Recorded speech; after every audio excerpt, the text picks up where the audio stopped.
Quem é forte? Quem é fraco na fé?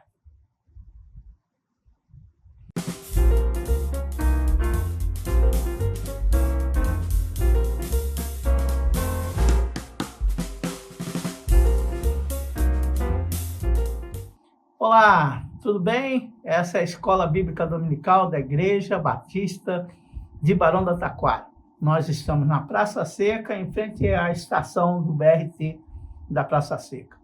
Tem estacionamento aqui, você pode vir e colocar seu carro aqui dentro, ou pode vir de ônibus ou de BRT, como eu estou falando com você. Você será muito bem-vindo e é um prazer estar aqui para estudar com você a Bíblia Sagrada, a Palavra de Deus. E nós estamos na lição 16 dessa revista que trata da carta de Paulo aos Romanos. Bem, antes de começar, eu tenho que falar para você, dê o seu like aí. Você já está ouvindo isso todos os encontros nossos, mas você precisa dar o like, porque você dando like, você está testemunhando que essa lição é abençoadora para você e para as outras pessoas. E eu vou dizer, é um esforço tremendo você só clicar aí e dar o like. Para a gente é um esforço fazer essa gravação. E para você deve ser muito difícil só clicar aí e dar o seu like. Faça esse carinho para a gente. Ok, depois de falar todas essas coisas, eu quero orar com você. Para estudarmos juntos a liberdade cristã e a forma como Deus usa as nossas vidas como bênção, como canal das suas bênçãos para outras pessoas. Vamos orar. Senhor, muito obrigado pela tua palavra, muito obrigado pela riqueza da carta de Paulo aos Romanos, muito obrigado porque fomos impactados, estamos sendo impactados com a tua palavra. Que ela seja realmente a luz para o nosso caminho. Nós oramos em nome de Jesus. Amém. Ok, amém. Já deu seu like? Deu seu like aí. E a gente continua estudando a carta de Paulo aos Romanos. Romanos é um livro escrito pelo apóstolo Paulo, depois você vai ver mais sobre isso, que tem 16 capítulos. Agora nós estamos entre o capítulo 14 e o capítulo 15. Paulo havia dito alguma coisa sobre liberdade cristã. E a liberdade cristã, ela começa, nós vimos desde o capítulo 12, ela começa na liberdade da mente. Ela começa aqui, na cabeça da gente. Porque se você quer alguma coisa diferente, você tem que fazer algo diferente para ter um resultado. Ok? Se você sempre faz a mesma coisa, a consequência natural é que sempre vai ser o mesmo resultado. Mas se a tua mente é renovada e tem outra forma de pensar, se a sua mente é renovada, capítulo 12, tem então a mente diferente, a mente renovada. Eu vou ter atitudes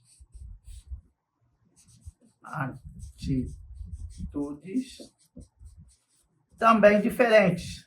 Veja, se a mente não está renovada, vai continuar do mesmo jeito.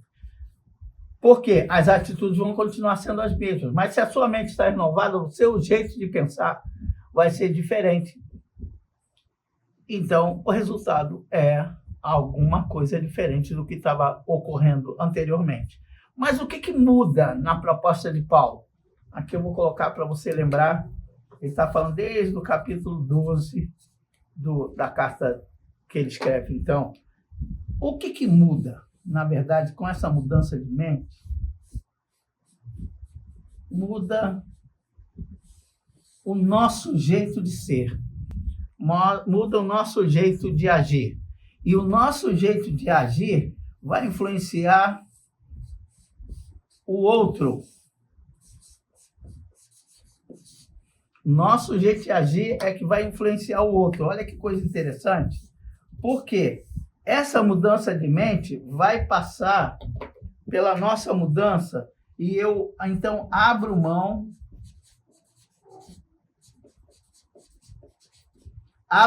do eu. Eu vou abrir mão do eu. Eu vou abrir mão do eu em detrimento de quê? Em detrimento do outro. Eu vou dar mais valor ao outro. Bem, quando eu faço isso, é difícil, né? Pensar que você vai ter que fazer isso, mas o Evangelho de Jesus, é o que Paulo está falando, aqui na carta que ele escreve aos Romanos, Paulo vai falar que é assim que há a mudança de mente. Mudança de mente afeta a nossa atitude. E se eu não mudo a mente, o que eu consigo fazer? Em vez de abençoar o outro, eu me torno uma casca de banana. Uma casca de banana no meio do caminho, uma casca de banana na vida do outro. Então eu posso... Eu posso ser um tropeço na vida do meu irmão se essa mudança não ocorrer. Então, quanto mais eu me nego, mais abençoado o outro ser humano é. Vamos ver se faz sentido isso para você?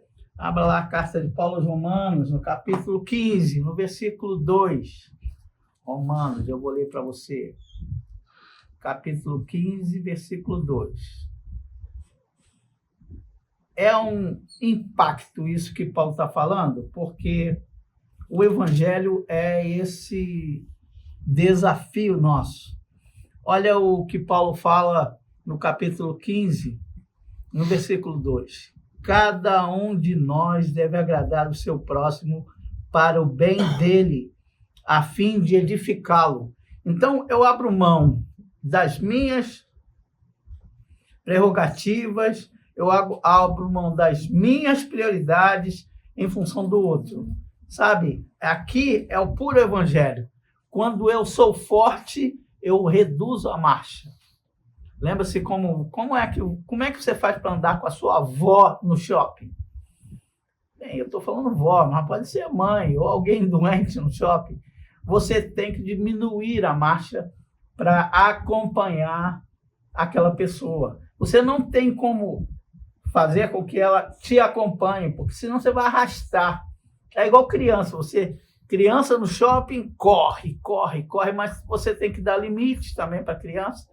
E quando eu vou no shopping com meu neto, eu fico com vontade de botar uma focinheira para segurar o Noah, que ele corre demais.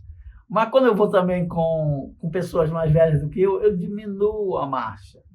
Então nós, Paulo diz isso, nós que nos dizemos fortes, temos que aprender a abrir mão do que é nosso. Isso vale, eu estou usando esse exemplo do andar, mas isso vale para qualquer área na sua vida.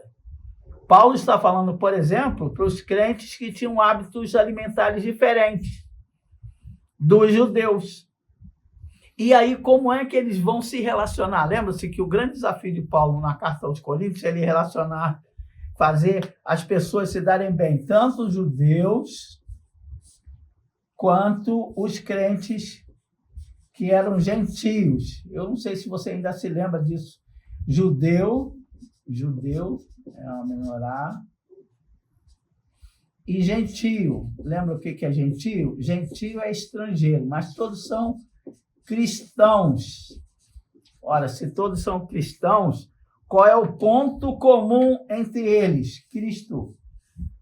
E qual o exemplo que eles têm para fazer isso? Cristo.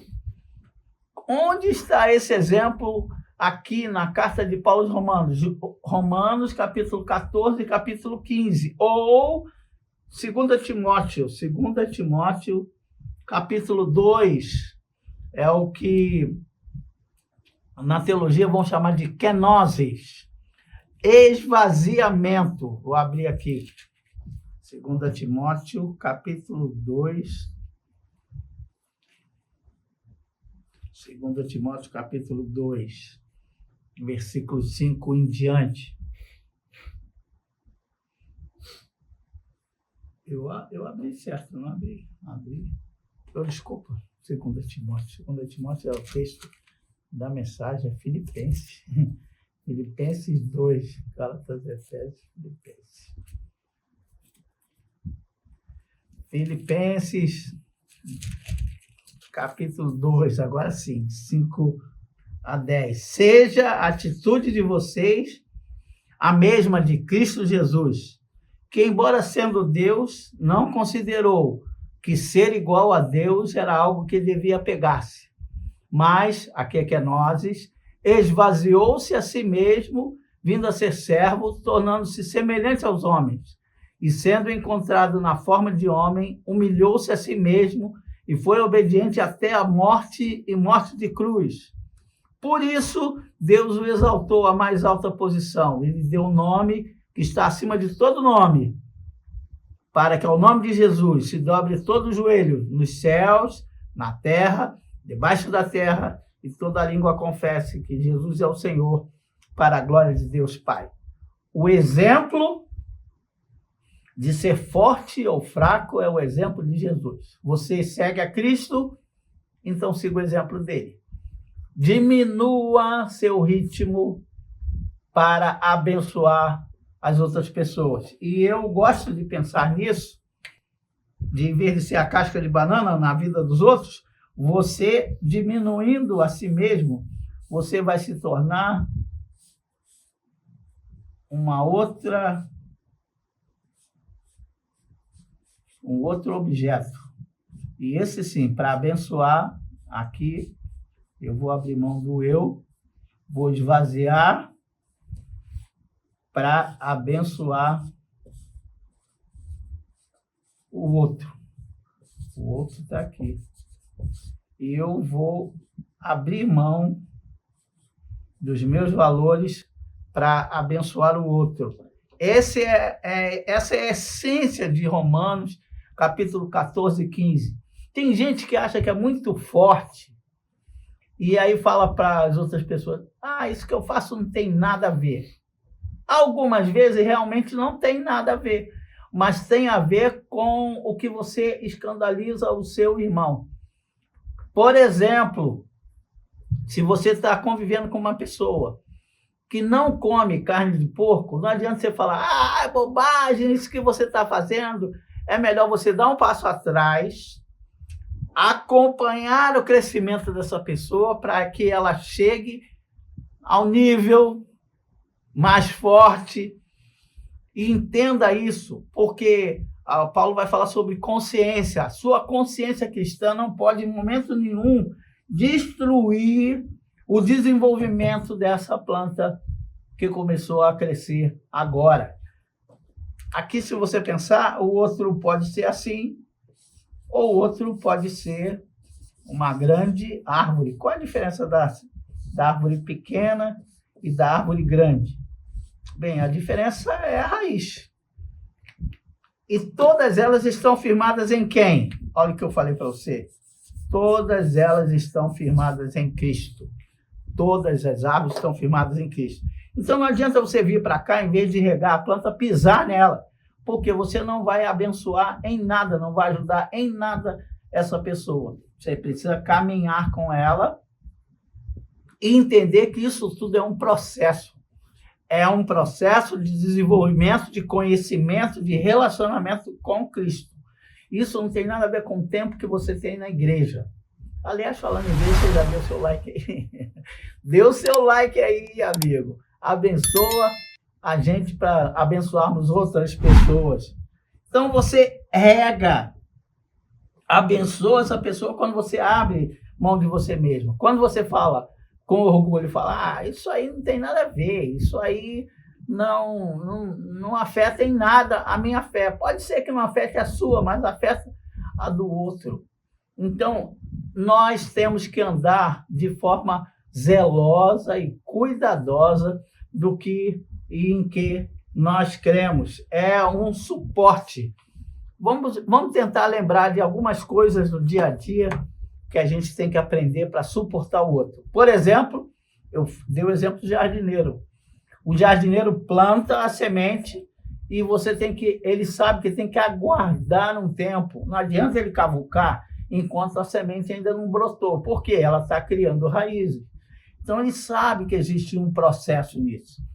A mesma coisa, por exemplo, quem trabalha na área médica, na enfermagem.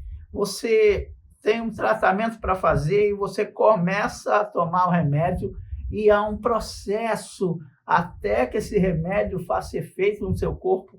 Você não pode tomar o remédio hoje e querer já sair e fazer as coisas que deve fazer amanhã. Às vezes, demora, é um processo. A mesma coisa com a educação. Por que a gente repete aqui várias vezes a mesma coisa? Porque é na repetição que nós aprendemos. E a educação também se constrói com um processo. Eu vejo uma coisa que você vai saber logo. Você quer comer um arroz. Aí você vai e bota o arroz lá no fogo. Mas antes você precisa lavar o arroz, amigo. Tem que fazer o tempero, tem que esperar, tem que botar água e esperar. Ó, estou te dando a receita de arroz. Tem que esperar até o momento em que aquela água vai secar e seu arroz vai ficar bom, vai ficar soltinho. Tudo é feito num processo. A vida cristã também é um processo. Eu fui apresentado na igreja. Hoje estou com cabelos brancos, barba branca aqui, mas fui apresentado na igreja. E isso não significa que eu sou mais forte do que você.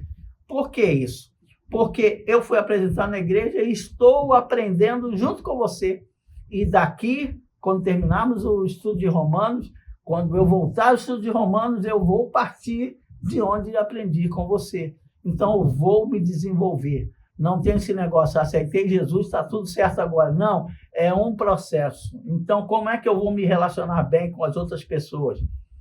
Me desenvolvendo e aprendendo a ser como Jesus, baixando a bola, sendo mais tranquilo. Quando adolescente, eu era um rebelde na igreja.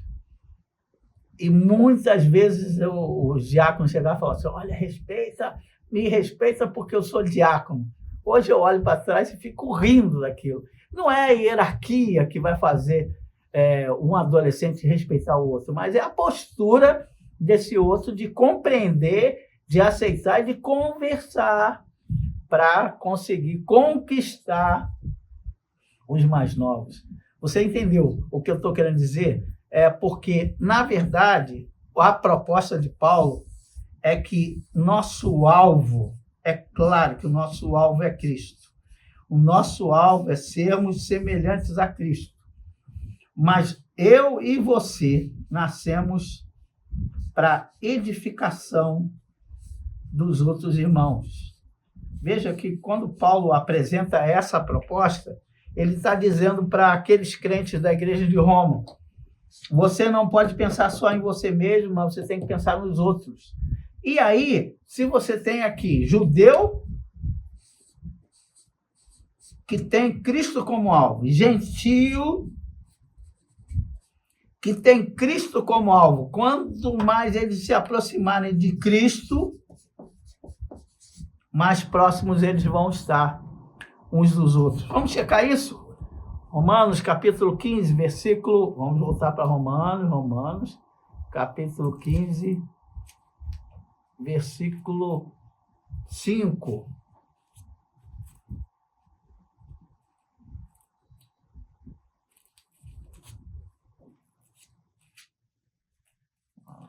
Romanos, capítulo 15, versículo 5.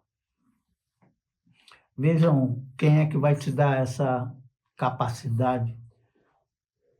O Deus que concede a perseverança e ânimo, dê a vocês um espírito de unidade segundo Cristo Jesus, para que, com um só coração e uma só voz, vocês glorifiquem ao Deus e Pai do nosso Senhor Jesus Cristo. É Deus quem vai nos dar persistência e ânimo para nós suportarmos a fraqueza dos outros. E outros mais fortes do que nós vão suportar as nossas fraquezas. E nós vamos louvar a Deus e glorificar o nome do Senhor em unidade. Igreja é feita de gente diferente, mas gente diferente que teme o Deus a quem devemos honra, glória e louvor. Depois, Paulo, no final do capítulo 15, vai mostrar por que ele é o apóstolo entre os gentios. Ele é o apóstolo entre os gentios por 5 grandes privilégios. Ele vai falar de 5 grandes privilégios E assim vamos terminar essa lição de hoje. 5 grandes privilégios do apóstolo Paulo para ser o apóstolo entre gentios. O primeiro grande privilégio do apóstolo Paulo é ele estar pregando entre gentios. Ele fala, louvo a Deus porque eu tenho essa honra de pregar entre gentios. O segundo grande privilégio do apóstolo Paulo é a honra de ser, então, um anunciador chamado por Deus. O terceiro grande privilégio de Paulo tem a ver com prazer. Ele tem prazer de ser instrumento de Deus para essa obra entre os gentios. Número 4, Paulo também tem a satisfação de ver o evangelho se espalhando por todos os cantos, todo mundo conhecido de então. E o quinto e último privilégio que Paulo tem é de enturmar os irmãos da igreja de Roma para financiarem a ida dele para a Espanha. Lembra-se que lá no começo ele falou, não escrevi essa carta, não estive entre vocês, mas quero ir para Roma e quero ir para a Espanha. Aqui no final do livro ele está dizendo, vocês podem participar disso comigo. Paulo é um missionário e agora ele está fazendo campanha de arrecadação de recursos para ele chegar à Espanha. Mas isso a gente só vai ver na aula que vem. A minha oração é que você tenha muito claro em sua mente, que você se esvazia na mudança, na renovação da sua mente, você se esvazia para abençoar o outro. E quando você abençoa o outro, você também é abençoado. Que você não seja uma casca de banana, mas seja um regador de vidas para a glória e honra do Senhor. Antes de acabar, dê o seu like aí. Dê o seu like e que Deus te dê uma semana cheia de vitórias na presença dele. Amém.